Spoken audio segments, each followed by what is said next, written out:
They really getting on my damn nerves. Okay, hold up. I got to tell y'all about this one here. Hold up. We ain't done. Okay, let's see. We done with the Trump person. We done it old racist ass rock thrower. We done with racist ass Kaylee. Now let's go to this one here. New Hampshire Republican. He blames black people. We the problem for all the gun violence in America. That's right, y'all.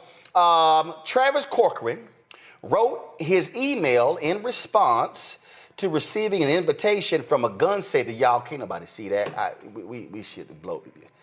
Come on. Okay, come on now. Y'all should have. Come on. My Lord have mercy. Okay. He wrote an email in response to receiving an invitation from a gun safety organization to participate in National Gun Violence Awareness Day. He posted both the email from the organization and his response email on Twitter saying, quote, I get emails from gun grabbers, I respond. Check this out. He said, Rachel, thanks for writing. Some people say that I'm on the spectrum, probably, and I think that's likely correct. 3 indications of this are A, I'm averse to changes in clothing. I tend to wear black t-shirts every single day. B, I'm quite interested in data and statistics. C, I'm unconcerned about the popularity or social respectability of the conclusions that I reach and the opinions I espouse. With regards to gun violence, I've done a deep dive on the topic, and all of the data that I read indicates that violence isn't associated with the presence of guns, but with the presence of African Americans. Blacks commit violent crimes at 5 to 10 times the rate of whites. This is one reason that there's such an amazingly tight correlation between states with the majority white population and states with extraordinarily low crime rates. I agree that awareness is important. People need to understand facts. If they're going to push for the correct policies to reduce violence, you have my pledge that I will wear a black t-shirt on Friday, June 6th, to help make people aware of the fact that crime is predominantly caused by African Americans and not by guns. Have a great week.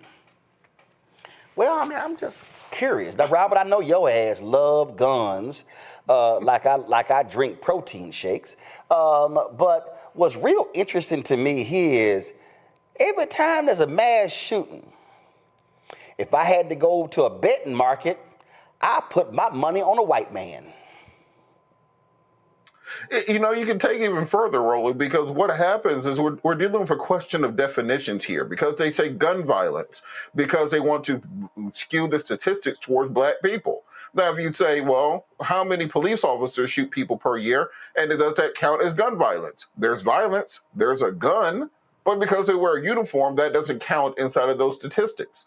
How many people a year are killed by white militaries worldwide using guns, using bombs, using rockets, etc.? Does that count? Are we to say that because of the European world wars from 1900 to 1945, 100 million people died? Because of that, can we simply say that Europeans, by their very nature, can't handle guns and that gun violence is correlated with that? These are the sorts of ridiculous things that we end up fighting against, and that these are the arguments that we are losing when we allow these conservatives to change the American educational system. When you allow them to come in and start saying we got to get rid of CRT, we have to get rid of DEI in education, we have to make sure we're doing this patriotic American version. What they're talking about is enshrining white supremacy in the consciousness of the next generation. They fear that the next generation does not believe enough in the mythology of America and the holiness and divinity of white Americans, and that's why they are changing this from the youngest going forward and calling anything else woke. This is nothing less than a fight for the minds, bodies, and souls of the next generation. And going back to the last story, this may not be the worst time for us to return to that conversation about why exactly we have the N-word in so much of music and entertainment in America. In the 90s, we said the F-word for the gay community all the time. We ain't heard that in public in 5-10 years. We used to call women the B word in music all the time. Now, instead of doing that, we call that feminism.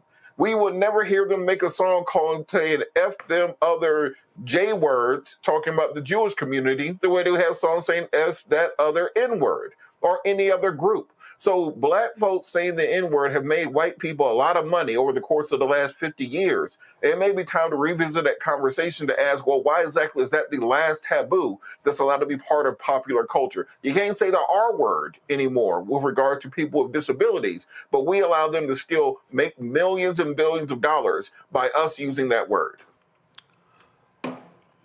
Eugene, this white boy crazy. Listen. I'm gonna just give him some quick advice. As a former vice chair of a Republican state party, just resign. Just resign and go off to the sunset. Because if you decide to fight this, if you decide to make it a bigger story than what it already is, it's just going to hurt you downstream. You shouldn't have said it. The statement is asinine because, hey, he said, "Oh, majority white." Well, guess what? There's no state in this country or territory that's majority black. There's no state that's majority black. All right. And then most importantly, we know that violent crime more times than not is an issue of proximity and poverty, the two P's. And so, I mean, on the eve of Juneteenth, I think that's a great argument for reparations and whatnot, and say, hey, if you actually want to deal with violent crime, deal with poverty, deal with proximity. But we're also going to talk about violent crime. There are more white gun crimes in America than there are black gun crimes in America. That's just a fact by virtue of population.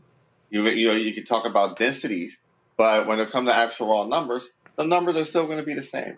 So, dude needs just to resign. New Hampshire GOP, which is one of the crazy GOPs and whatnot, they need to kick him out the party and on his way out because, hey, it's things like this that are going to define you going forward. Rebecca, go on right ahead.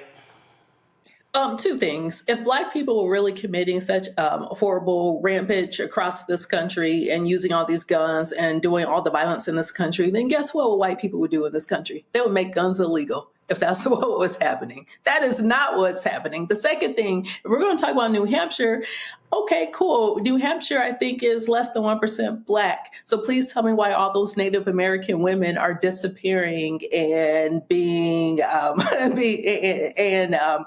assaulted. That ain't Black people doing that. So maybe you need to focus on that particular issue in your particular state instead of speaking on behalf of people which you probably don't even know.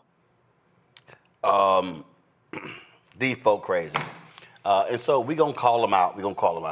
Hello, I'm Isaac Hayes III, founder and CEO of Fanbase. Listen to what I'm about to tell you.